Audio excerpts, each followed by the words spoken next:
Today we're going to talk about fine dining again on Princess Cruise Lines, and really a lot of this discussion applies to a lot of other cruise lines, so I'm looking forward to talking with you about that.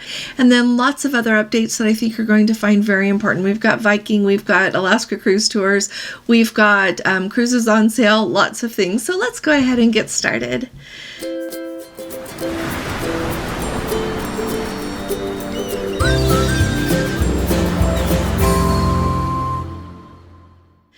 Hi there, this is Allison with Let's Go Travel Tips. Today is Tuesday, it's June 20th of 2023. If you can believe that June is already 2/3 gone, time seems to be going so quickly. Now let's start off talking about dining on Princess. I mentioned this a while ago on one of my daily vlogs here, and I've got some questions back about it. And one of our Let's Go family members has a cruise booked on the Diamond Princess, and they are wondering what the changes are. They have cruised with Princess lots of times, and so I want to clarify a few things and go through with you. And this, like I said, I think applies a lot to what I have seen on Celebrity and on Norwegian and on Royal Caribbean when we have cruised with them. We cruised with Royal Caribbean, just to give you like a frame of reference, in November, Norwegian in November and January, Celebrity in November and December, and then Princess, the last time we were on board was at the end of October, and we'll be on her in a couple of weeks. So here's all of my thoughts, and I really want you to all pitch in with your comments below. I know that a lot of you sail on a lot of different cruise lines. You've been on a lot of ships, whether it's Princess or Norwegian or Royal Caribbean, Celebrity, whoever it is.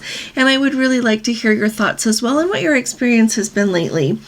A couple of things came to my mind, and the reason that I had this discussion in the first place is because I get so much information from so many of you, and some of you will say the food was terrible, and sometimes I get emails from people on the very same cruise that say their food was wonderful, and back and forth an awful lot. So, of course, I always start these discussions by saying that food is very subjective. Like I've said a million times, you can give out the identical plates of food to 3 people. One will find it inedible, one will say it's just fine, and the other says it is excellent. And so I understand that it is very subjective, but there are a few things that have changed. And I think that honestly for me, it does me a lot of good when I realize that it's just change and it's the way it is. And so I can decide if I want it or not, but there's really not too terribly much I can do about it. So let me tell you everything. When I think of dining on a cruise ship, historically, it has been very fine dining on cruise ships, according to my experience. We started cruising on Princess in 2014. And Gordon had been a few times before we were married, but in 2014 when we went, and that was kind of my benchmark where we started cruising. When we went, we had the beautiful fine dining experience, and the food was extraordinary. Now when we go, let me tell you some things that are a little bit different. So when you think of fine dining, Princess is still excellent, so is Celebrity. The other cruise lines are not bad. You still have that lovely experience. When you go to the main dining room, you still got that beautiful white tablecloth, a flower on the table, sometimes more than one flower, but I'm missing the word, but anyway, a centerpiece is what I'm trying to think about. You've got flowers, you've got really good service from the crew. Sometimes it's exceptional, sometimes it's good, but you always have good service from the crew, at least. All of the waiters and waitresses there in the main dining room, they, I think, honestly try to take their best care of us that they can. Some have been in training longer, some care more, so you get a little bit different experience, but you get that lovely experience. You also, and it varies a little bit on cruise ships with the silverware, but for the most part, and definitely on Princess, they do a really good job of keeping the silverware up with which course you're on and what is appropriate for the dish that you're eating. That to me is something that I think is lovely as well. You've got the cloth napkins. It's just that beautiful experience. And the dining room venue is beautiful. I have not been in a dining room venue on any ship that I didn't think was lovely. So that is beautiful. That to me has not changed. I think the things that have changed a lot and that I just want people to be aware of when you go so that you don't expect something that is no longer. I feel like the cuts of meat that the cruise lines buy, and this is like on all the cruises that I've been on since the start, and truly a little bit before, they are not buying quite the grade of beef or of lobster that they used to buy. So you can, when you go in the main dining room, you will likely have, like I said, not quite the same quality. Some of the ingredients have also had to change, and I think that's probably cost-cutting measures. When I think, for example, like of the fettuccine Alfredo on Princess, it used to be so creamy and absolutely delicious. Now it's not the same anymore. It's okay. It's and I didn't have to make it, so it's okay. But that is just kind of an example. I still really enjoy their bread, but it seems like a lot of times butter isn't given as freely as it used to be. Sometimes we've been on ships and it's been margarine rather than butter. And so those are just some of the changes to me that make it not quite as the fine dining experience that you think of when you think of going to a fine restaurant and having that fine dining experience. Like truly, I think it used to be. And I know that it can vary some, of course, to who the chef is and the flavors that he or she chooses to mix. That can vary a little bit. It used to be that they just had, just the loveliest dishes and the best things, and now they're not quite the same.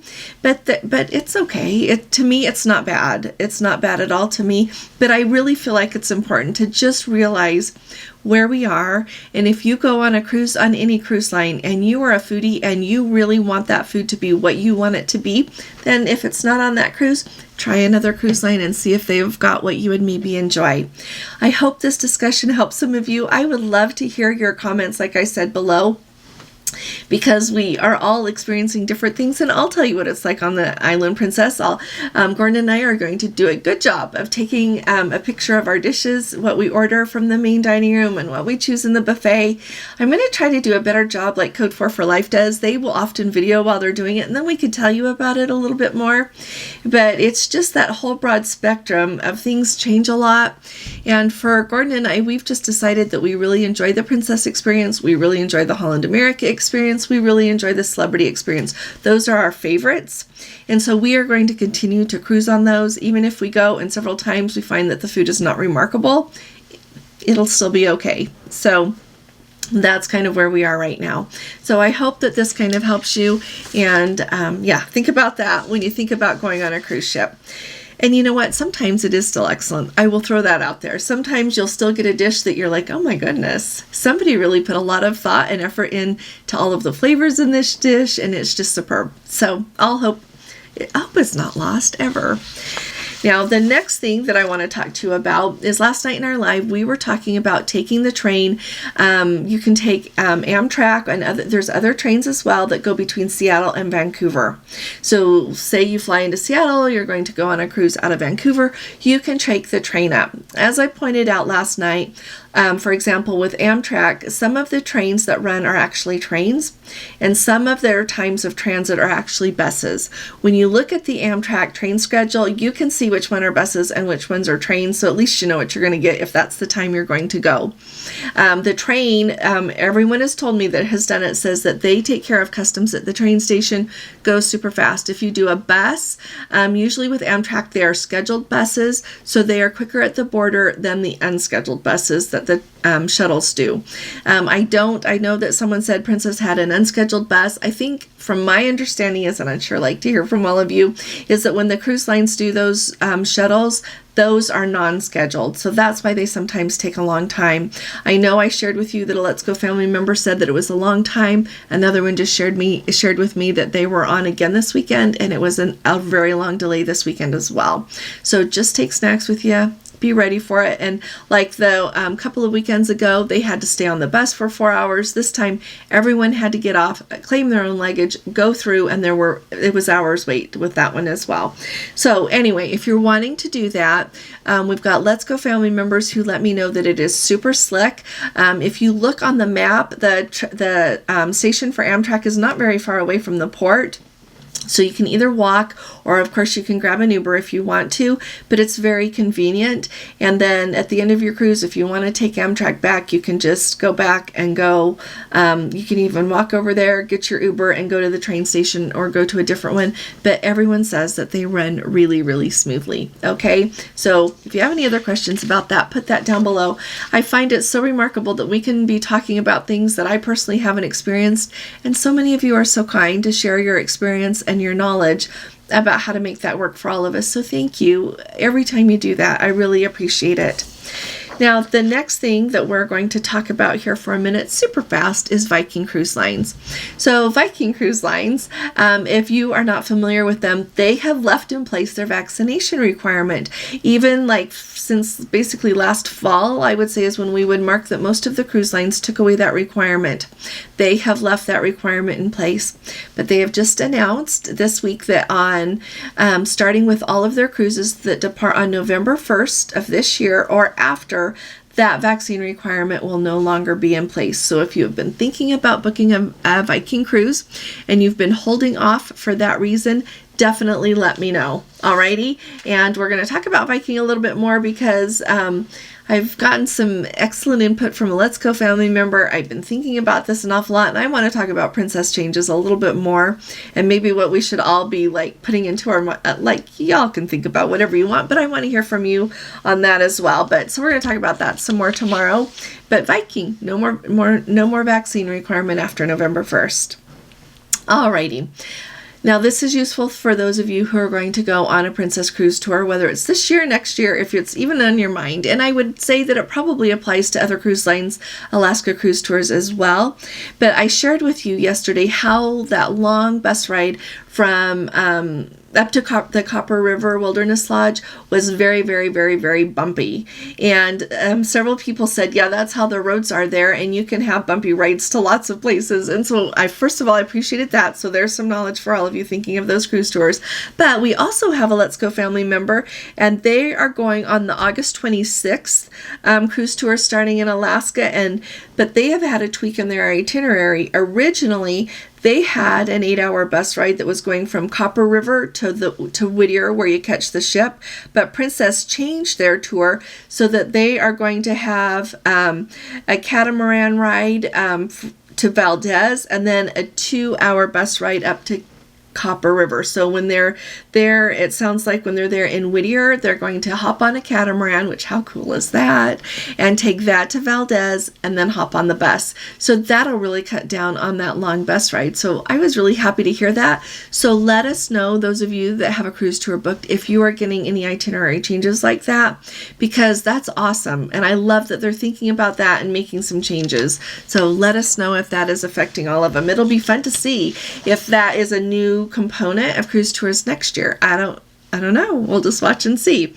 Now, the very last thing I'm going to talk to you about today, I think, is I mentioned that when you are on board Princess, that they have had over in their future cruise office, they have a list that is apparently 2 pages long right now of cruises that you can book while you're on board, and they are 50% off.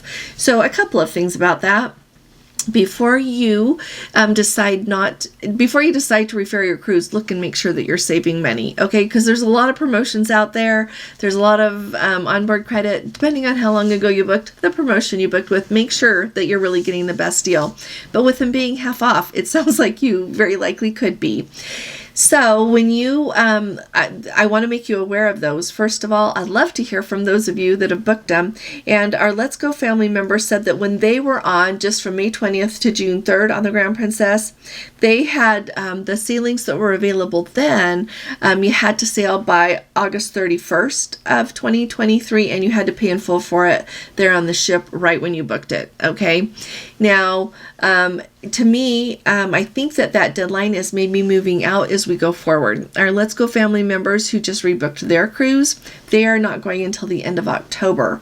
So I am wondering if Princess is going through and looking at the cruises that they want to book some more people on and putting those on sale if you book on board. The other thing that goes along with that is when they make the promo for book on board, anyone who happens to have that cruise booked otherwise, that's a promo for book on board. It's not like it's open for everybody. So wanted to let you know that as well. But so if you're going to go on board a Princess cruise ship soon, definitely, even if you don't usually go to that Future Cruise office, get over there and take a look. Now here, I mentioned this a little bit yesterday, but I want to make sure you know this. When you book on board like that, either make sure that you give them your travel agent's phone number so they can find you in the system, or make sure that you let your travel agent know so that they can transfer it to them. Like the person that just rebooked mine, they would not leave, even though that booking was with me, the original booking, they would not book that new, just a replacement cruise at the cheaper price. They would not book that under my name. I have to transfer it to me. So make sure that you let your travel agent know that, because I think that's really uncool. I don't think that's cool at all, but I am wondering if it has to do with the fact that the people who work in the Future Cruise office are no longer Princess employees, and they are hoping to get, maybe they give them a kickback if they get to keep a booking. I still don't think it's cool, because when someone has booked that cruise, that should stay with that person because you did the work. The other thing to make you aware of is check when you are on board a cruise and you book a future cruise while you're on board there, they will put it with the same travel agent that booked you on that cruise. And it doesn't seem like maybe they're doing that either. So just make sure that you've got whoever taking care of your booking that you want taking care of your booking is what I want to give you a heads up about, because it sounds like some funny things are happening there. That's all I've got for you today. Thanks for sticking with me. If you have not subscribed yet, please do subscribe. We need you more than you know, and I think you need our Let's Go family members in your life as well. We've got a Facebook group, Let's Go Travel Tips. If you do Facebook, you should come and join us. It's the best cruising community that there is, and I say that with great confidence, and it's because of all of you. So thank you, and if you appreciate these updates, please give this video a thumbs up, and I will be talking to you all again really soon. You all take really good care. God bless you. Love you. Bye-bye.